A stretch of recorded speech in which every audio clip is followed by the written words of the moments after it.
안녕하세요. 생활 속 톡톡 튀는 김태남의 궁죽통에 오신 걸 환영합니다. 김태남의 궁죽통에서는 우리 애청자들의 경제적인 문제를 함께 해결해 나가려고 합니다. 매일 날마다 나오는 경제 뉴스 이제는 좀 제대로 해석해서 가정경제를 흑자로 살찌우는데 도움이 되고자 하니까요. 많은 구독과 좋아요 눌러주시기 바랍니다. 자, 오늘은 가계부채 문제에 대한 이야기를 좀 말씀을 드리려고 합니다.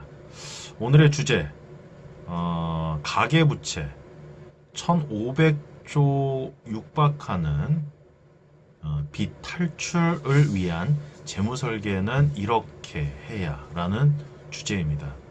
따라서 부채 탈출 프로젝트를 어떻게 할지 고민하시는 분들 이 방송 보시고 부채 탈출을 위한 프로그램, 프로젝트를 만들어 보시기 바랍니다. 자, 오늘은 가계부채 문제가 심각하다고 여기저기서 지적은 하죠. 하지만 이 부채, 빚을 어떻게 상환해야 할지 그 구체적인 방법을 알려주는 곳은 사실 없습니다. 저는 이런 이야기들을 많이 나누고 있지만 많은 분들이 놓치고 계시더라고요. 오늘은 바로 그러한 빚 탈출을 위한 재무 설계는 이렇게 하라라는 이야기를 좀 드려보려고 합니다. 끝까지 구독하시고 도움이 되시길 바랍니다. 자, 일단 우리나라 가계부채 현황부터 한번 볼게요. 한국은행 가계신용 통계 기준으로 보면 1493조입니다. 어마어마하죠. 자영업자와 그 다음에 전세자금 대출까지 합하면 가계부채는 2343조에 이른다고 하네요. 2300조. 우리들이 평생 아니죠. 대대손손 이 돈을 만져보기가 힘들죠. 우리나라 GDP가 1500조입니다. 1년 GDP가. 그런데 가계부채 전체 이것저것 합치면 2340조라고 하니까 이미 가계부채를 GDP를 뛰어넘은 그런 부채 상황인 거죠. 정말 만만치 않은 상황입니다.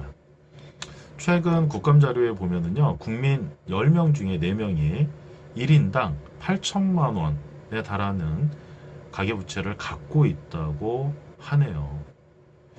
자, 1인당 8천만 원이라고 했잖아요. 그럼 4인 가족 기준이면요. 48에 32, 3억 2천. 맞나요? 그쵸. 한 가정당 3, 4억은 부채를 지고 있다는 결론입니다. 어마어마한 겁니다. 그쵸? 1인당 GDP 3만 달러잖아요. 4인 가족이면요. 4, 32, 1억 2천 달러입니다. 그러면 환율을 1000으로 했을 때 1년에 그쵸? 1200만 원. 1억 2천만 원. 그런데 부채는 3억 2천만 원. 언제 갚을 수 있을까요?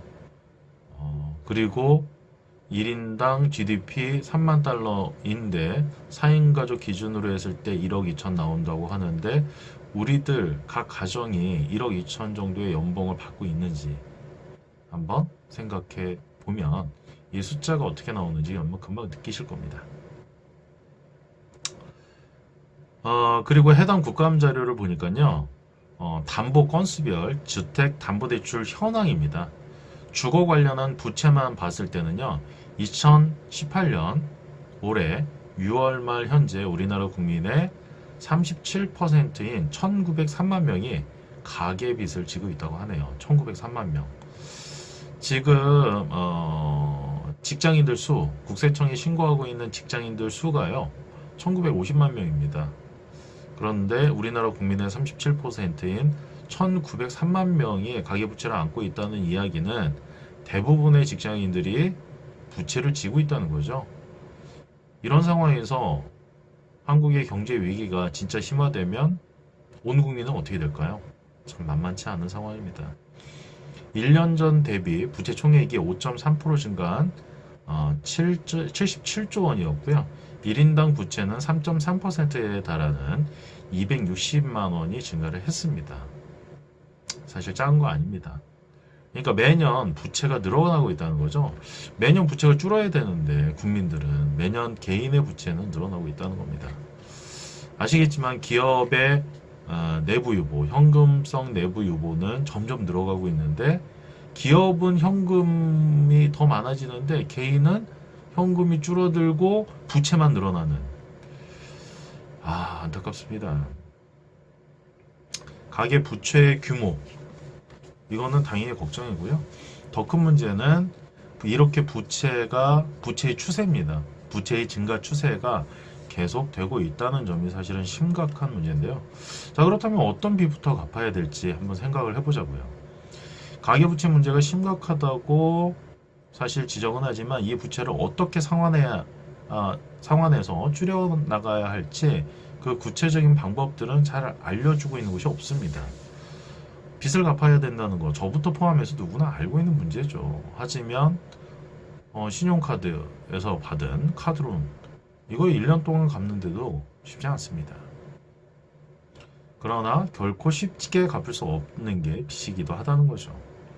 따라서 이러한 부채를 정리하는 데도 순서가 있습니다. 일단 그 방법대로 한번 부채를 정리해 보시는 거 큰 도움이 되실 겁니다.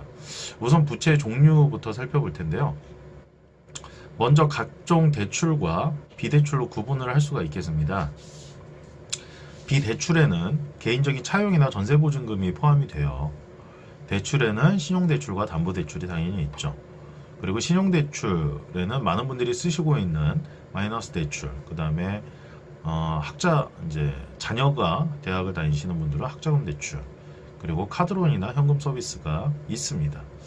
담보대출에는 자동차 대출이라든가 전세담보대출, 그 다음에 주택담보대출이 있겠죠. 그리고 상가주택에 있는 분들은 상가담보대출도 있습니다. 그리고 소상공인들, 그리고 자영업자들이 대출받는 곳이 있죠. 신용으로 저리로.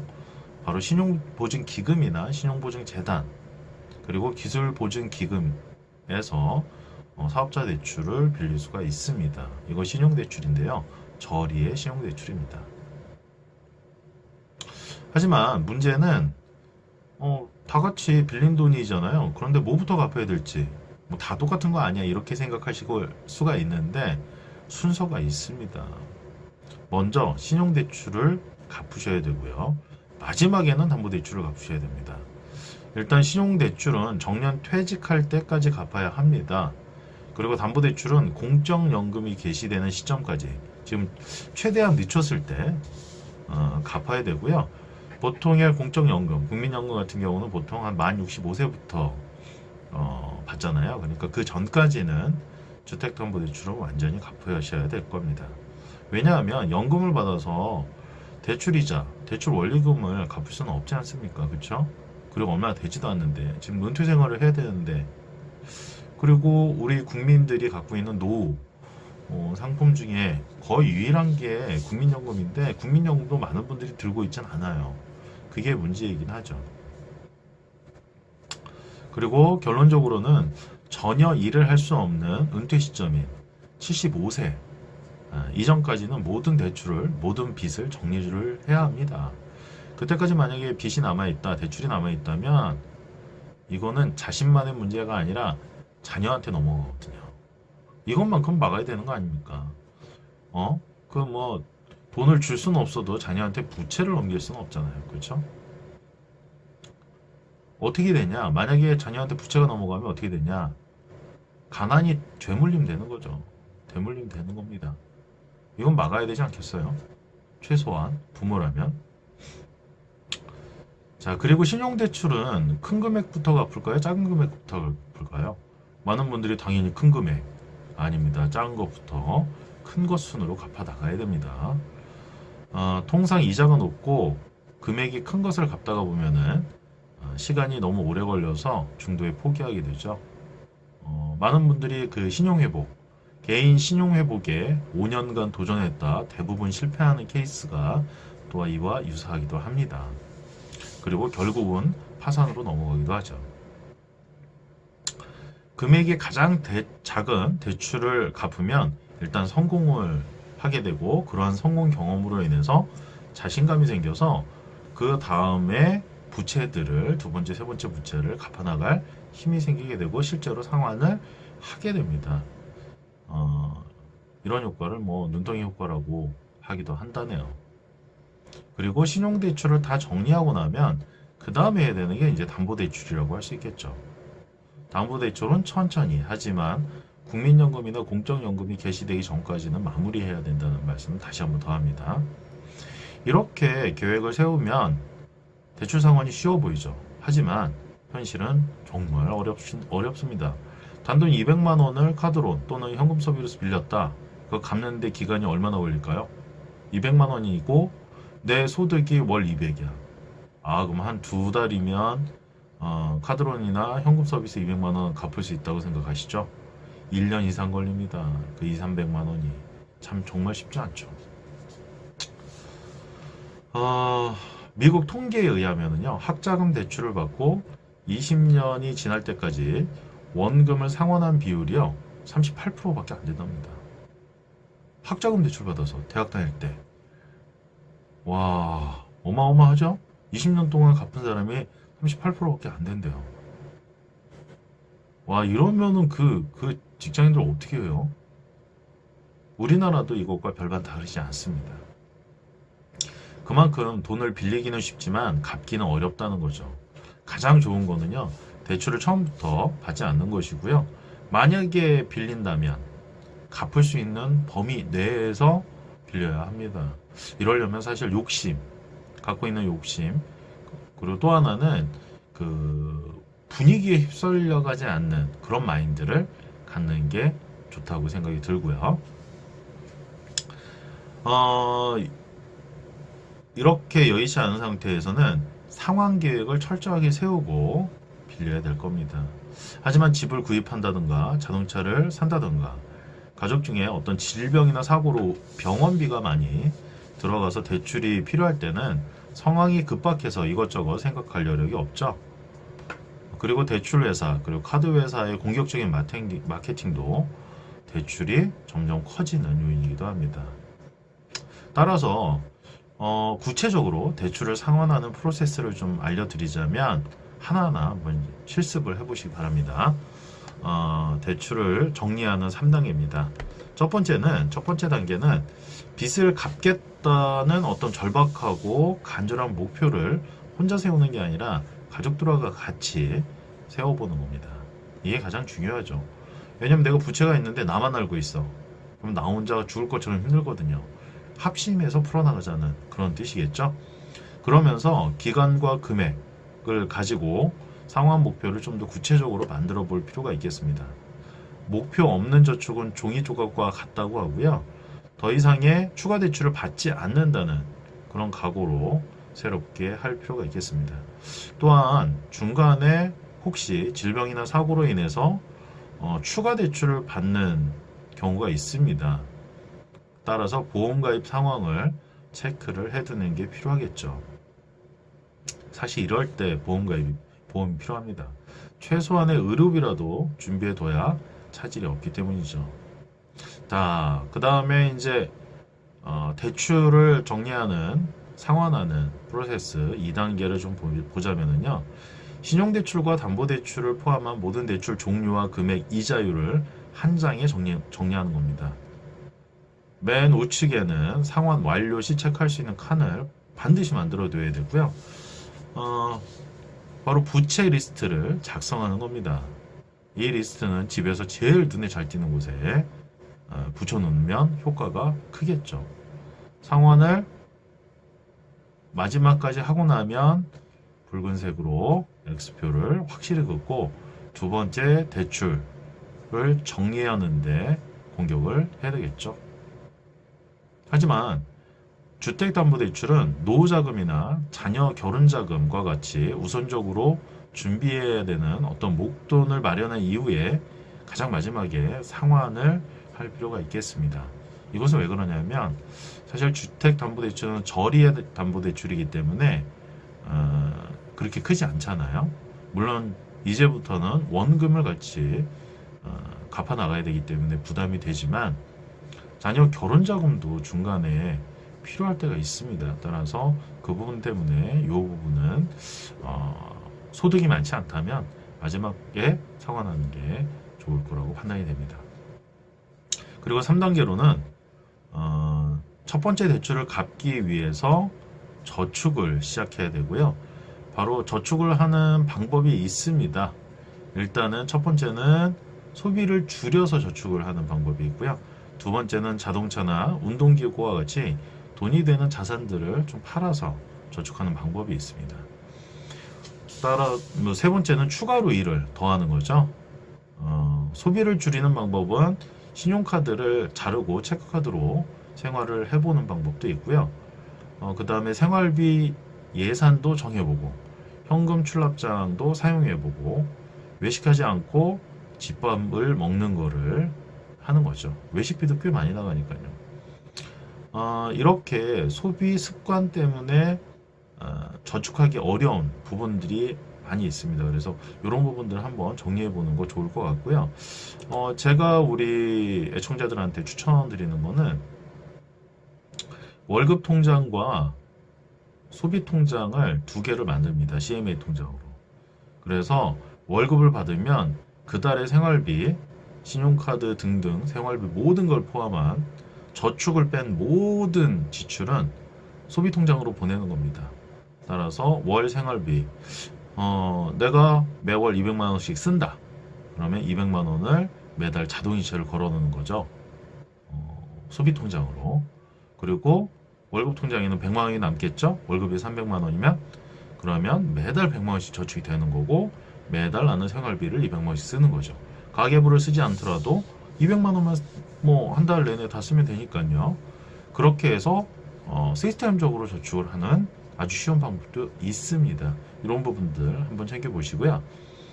이렇게 돈을 통제하지 않으면 그리고 돈을 관리하지면 내가 돈에게 휘둘리게 됩니다. 보유재산을 팔아서 돈을 마련하는 방법은 현재 유행하고 있는 미니멀 라이프와도 연관이 되죠. 최소한의 것을 갖고 산다는 거. 몸이 조금 불편하게. 하지만 몸이 건강해지겠죠. 저도 이건 되게 좋은 것 같습니다.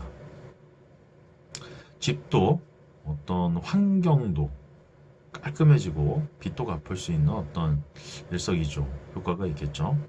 이처럼 빚 탈출을 위한 3단계 과정은요. 전자레인지에 3분 카레를 넣고 금방 꺼내서 식사하는 어떤 인스턴트적인 식품과 같은 게 아닙니다. 오랫동안 불에 익혀야 제맛이 우러나오는 어떤 뚝배기 된장찌개와 같은 거죠. 부채를 정리하는 일은요, 단거리가 아닙니다. 중장거리죠. 바로 중장거리 마라톤처럼 오랜 시간이 필요합니다. 그렇기 때문에 인내심도 필요하겠죠. 하지만 마라톤이 끝났을 때 대출이란 큰 지방 덩어리를 떼어냈다는 거. 그래서 튼튼한 경제 근육으로 몸을 만들어냈다는 것이 굉장히 자부심이 느껴지겠죠. 자, 이제부터 부채를 좀 정리하는 시간들 가져보는 게 어떨까요? 사실 부채 관리는 최근에 발생하는 분야입니다. 1999년까지는 각 가정이 가지고 있는 부채는 많지 않았습니다. 하지만 1999년부터 부동산이 폭등하기 시작했고요. 그러면서 대출도 증가하기 시작했습니다. 하지만 사실 이건 거꾸로입니다. 대출을 받기 시작하면서 그 돈이 풀리면서 주택가격이 폭등한 거예요. 닭이 먼저냐, 알이 먼저냐지만 사실은 대출을 국민들이 많이 받게 되면서 그 전에는 기업 대출밖에 없었거든요.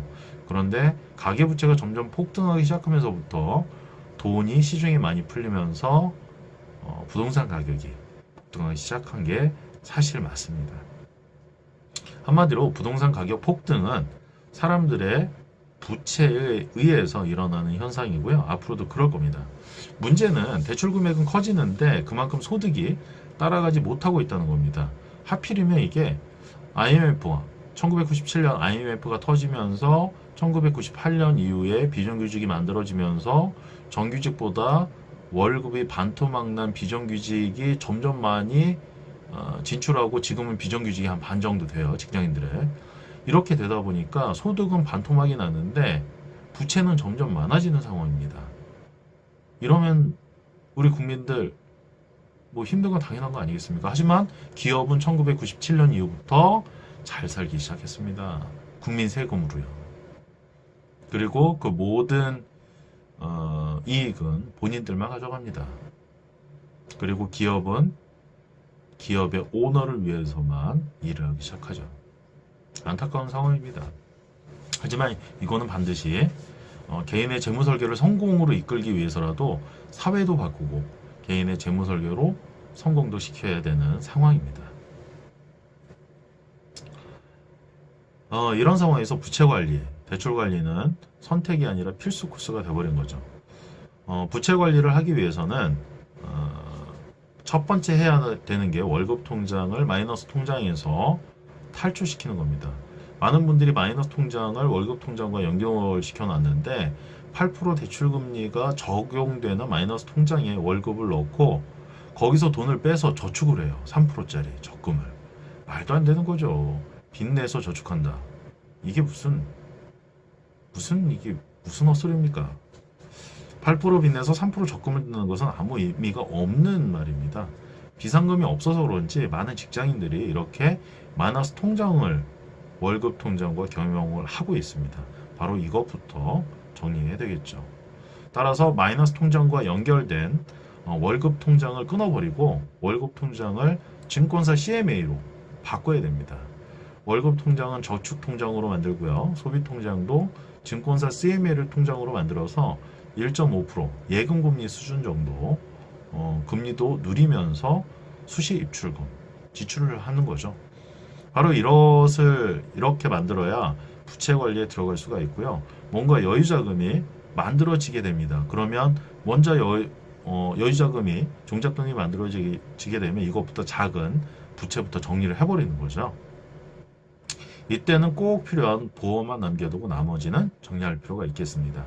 이것을 보통 보험 리모델링이라고 하는데요. 정리된 보험의 해약 환급금으로 어디 가서 뭐 이상한 거 사지 마시고요. 작은 부채들을 정리해 버리는 겁니다. 그러면 마음의 여유가 생기죠. 마음의 부담과 가정경제의 부담도 이렇게 되면 줄어들게 됩니다. 가정경제의 적자 탈출을 가정경제 시스템으로 만들면서 다시 시작을 할 수가 있는 것이죠. 자, 오늘 어떻습니까?